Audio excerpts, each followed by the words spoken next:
Praise the Lord. இயேசுவின் ரத்தம் ஜெயம். தினமும் இயேசு நிகழ்ச்சிக்கு உங்களை கர்த்தராகிய இயேசு கிறிஸ்துவின் நாமத்தில் வரவேற்கிறேன். செய்தியின் தலைப்பு அவசியமான 3. ஆதார வசனம் மத்தேயு 6 அதிகாரம் 3, 4, 6, 17, 18 வசனங்கள். நீயோ தர்மம் செய்யும்போது உன் தர்மம் அந்தரங்கமாயிருப்பதற்கு உன் வலதுகை செய்கிறதை உன் இடதுகை அறியாதிருக்க கடவுது. நீயோ ஜெபம் பண்ணும்போது உன் அறை வீட்டுக்குள் பிரவேசித்து உன் கதவை பூட்டி அந்தரங்கத்திற்கிற உன் பிதாவை நோக்கி ஜெபம் பண்ணு. நீயோ உபவாசிக்கும் போது அந்த உபவாசம் மனுஷர்களுக்கு காணப்படாமல் அந்தரங்கத்தில் இருக்கிற உன் பிதாவுக்கே காணப்படும்படியாக உன் தலைக்கு எண்ணெய் பூசி உன் முகத்தை கழுவு. அப்பொழுது அந்தரங்கத்தில் பார்க்கிற உன் பிதா உனக்கு வெளியரங்கமாய் பலனளிப்பார். ஜெயம் கொள்ளுகிறவர்களே, மேற்கண்ட பகுதியில் கர்த்தர் 3 பகுதிகளை குறிப்பிடுகிறார். தர்மம் செய்வது, ஜெபம் பண்ணுவது, உபவாசம் செய்வது. இந்த 3 ரட்சிக்கப்பட்ட அத்தனை விசுவாசிகளும் செய்ய வேண்டியது. இதற்கு சாய்ஸ் எல்லாம் இல்லை. ஜெபம், உபவாசம் 2ம் ஆண்டவரோடு உள்ள உறவை காட்டுகிறது. உறவின் அடிப்படையில் இருக்க வேண்டும். விசுவாசத்தின் மேன்மையை காட்ட வேண்டும். தாழ்மையை தரித்திருப்பதை காட்ட வேண்டும். தர்மம் செய்வது நாம் ஆண்டவரோடு உறவில் இருக்கிறோம், அவரை நேசிக்கிறோம் என்பதை கிரியைகளில் காட்டுவது. 1 யோவான் 3:18 இதை ஆண்டவர் விளக்குகிறார். என் பிள்ளைகளே, வசனத்தினாலும் நாவினாலும் அல்ல, கிரியைகளினாலும் உண்மையினாலும் அன்பு கூற கடவோம் என்று இருக்கிறது. நம்மிடம் நிறைய இருக்கும்போது செய்யலாம். எனக்கு முதலில் வரட்டும், அப்புறம் நான் கொடுக்கிறேன் என்று இருப்பதில்லை. அப்படி இருந்தால் ஒரு நாளும் ஒருபோது நாம் யாருக்கும் நன்மை செய்ய முடியாது. என்ன இப்பொழுது கையில் இருக்கிறதோ அதிலிருந்து முழு மனதோடு உற்சாகத்தோடு கொடுக்க வேண்டும். வலதுகை கொடுப்பது இடதுகை அறியக்கூடாது. அந்த அளவிற்கு கர்த்தருக்கு மட்டுமே தெரிவதாக இருக்க வேண்டும். உற்சாகமாய் கொடுக்கிற இடத்தில் கர்த்தர் பிரியமாய் இருக்கிறார். 2 கொரிந்தியர் 9:7. இப்படித்தான் நம்மை நன்மை ஆசீர்வாதம் பெறும்படி விதைக்க சொல்லுகிறார். இது விதைப்பு அறுப்பு பிரமாணத்தை சார்ந்தது. நமக்கு கற்றுக் கொடுக்கிறார், கிருபை கொடுக்கிறார், அதை செய்ய வைக்கிறார். அவர் தானாக எதுவும் செய்ய முடியாது. அந்த காணாத ஆவி மண்டலத்திலிருந்து காண்கிற இயற்கை மண்டலத்துக்கு கொண்டு வருவதற்கு இதையெல்லாம் நமக்கு கற்றுக் கொடுக்கிறார். நாம் நிறைய பெற்றுக்கொள்வதற்காகத்தான் கொடுக்க சொல்லுகிறார். நமக்கு திருப்பி நன்மை செய்வார்கள், பின் ஒரு காலத்தில் உதவுவார்கள் என்று நினைத்து எதிர்பார்த்து செய்ய வேண்டாம். கொடுக்கும்படியாக, உதவும்படியாக ஒரு வாய்ப்பு, ஒரு சந்தர்ப்பம் வரும்போது மக்களை அதை நழுவ விட வேண்டாம். யாராவது செய்யட்டும் என்று தள்ளி போய்விட வேண்டாம். அந்த வாய்ப்பை நழுவ விடாமல் பயன்படுத்தி கொள்ளுங்கள். உங்களுக்கு நன்மைகள், ஆசீர்வாதங்கள் அவராலே வரும், தேவனிடத்திலிருந்து வரும், நிச்சயமாய் வரும். ரூத் 2:12, சங்கீதம் 62:5. ஒரு நன்மை, ஒரு உதவி செய்துவிட்டு பின் அதை பற்றியே வருகிறவர்கள் போகளிடமெல்லாம் சொல்லாதீர்கள். அப்படி சொல்வீர்கள் என்றால், மக்களிடமிருந்து பாராட்டை பெற வேண்டும் என்று சொல்வீர்கள் என்றால் அடைந்து விட்டீர்கள், அவ்வளவுதான். ஒரு நாள் சொல்லி காட்டாதீர்கள். உங்களிடமிருந்து உதவி பெற்றவர்கள், நன்மை பெற்றவர்கள் நன்றி அதில் இல்லாதவர்களாகவும் இருக்கலாம். உங்களுக்கு எதிராக திரும்பவும் வாய்ப்பு இருக்குது. 2க்கும் வாய்ப்பு உண்டு. இதெல்லாம் மனதில் வைத்து கொள்ள வேண்டும். மற்றவரிடம் சொல்லாதீர்கள்.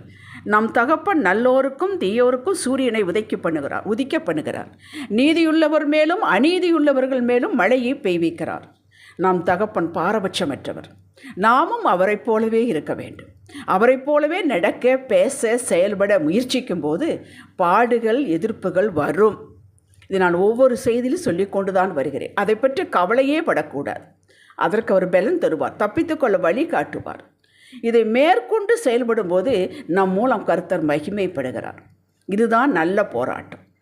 ஜெபமும் உபவாசமும் கர்த்தர் முன் நம்மை தாழ்த்துவதாகும். உம்மையே சார்ந்திருக்கிறேன் அப்பா, உம்மாலென்று என்னால் எதுவும் செய்ய முடியாது என்பதை காட்டுவதே இந்த 2ம்.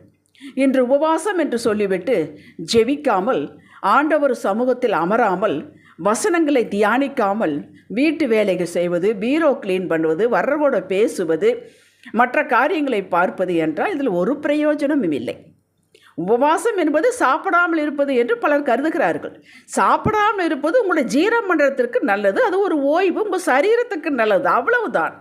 2 நாளாகமம் 7 அதிகாரம் 14வது வசனத்தில் ஆண்டவர் சொல்கிறார், என் நாமம் தரிக்கப்பட்ட என் ஜனங்கள் தங்களை தாழ்த்தி ஜெபம் பண்ணி என் முகத்தை தேடி தங்கள் பொல்லாத வழிகளை விட்டு திரும்பினால் அப்பொழுது பரலோகத்திற்கிற நான் கேட்டு அவர்கள் பாவத்தை மன்னித்து அவர்கள் தேசத்திற்கு, அதாவது உங்கள் குடும்பத்திற்கு, பிசினஸுக்கு, பிள்ளைகளுக்கு, சரீரத்திற்கு எந்தெந்த காரியங்களை நீங்கள் முன் வைக்கிறீர்களோ அத்தனைக்கு சேமத்தை கொடுப்பேன் என்கிறார். கேட்டீர்களா? குடும்ப ஆசீர்வாதம், வீட்டில் சமாதானம், பிள்ளைகளின் மேன்மை, பிள்ளைகளின் திருமண காரியங்கள், படிப்பு காரியங்கள், வேலை, பிசினஸ், உங்களது எல்லைகள் எல்லாவற்றிலும் ஒரு பெருக்கம், ஒரு மேன்மை, அசாத்தியமான வளர்ச்சி வேண்டுமானால் தொடர்ந்தேர்ச்சியாக இந்த மூன்றையும் உற்சாகமாக செய்ய வேண்டும். தர்மம் செய்ய வேண்டும், ஜெபிக்க வேண்டும், உபவாசம் இருக்க வேண்டும். இந்த உபவாசத்தில் இதற்காகத்தான் உபவாசம் இருக்கிறேன் என்று நம்முடைய ப்ரேயர் ரிக்வெஸ்ட்டை முன்வைப்பது நல்லது. பிள்ளைக்கு திருமண காரியமாக இருக்கலாம், படிப்பு காரியமாக இருக்கலாம், பிள்ளைகளது வாழ்வில் ஒரு பிரச்சனை இருக்கலாம், ஏதோ ஒன்று.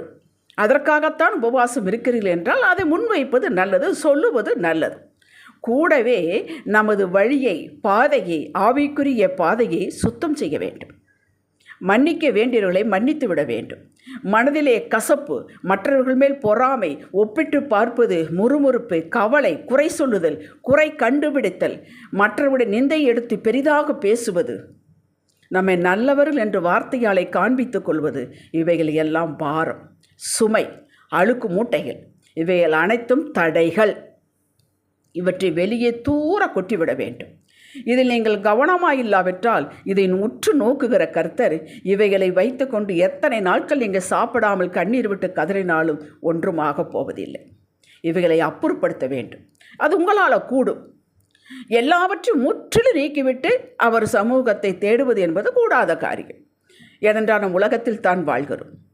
நமக்கு அதற்கும் ஒரு பெர்மிஷன் கொடுக்கிறார். அவருடைய கிருபையை பெற்று, இரக்கம் பெற்று, கொஞ்சம் கொஞ்சமாக அப்புறப்படுத்தி கொண்டே இதில் நிலையாயிருந்து கர்த்தரிடம் தாழ்த்துங்கள். உங்களுடைய இருதயத்தை, வாஞ்சையை இதிலிருந்து விடுபட வேண்டும். இப்படி பேசக்கூடாது, பொறாமையாக இருக்கக்கூடாது, மற்ற இந்தியை பேசக்கூடாது, அப்படியே தெய்வ பயத்தோடு உங்களுடைய வாஞ்சையை அவர் பார்க்கிறார். இதிலிருந்து முற்றிலும் விடுதலை கொடுப்பார்.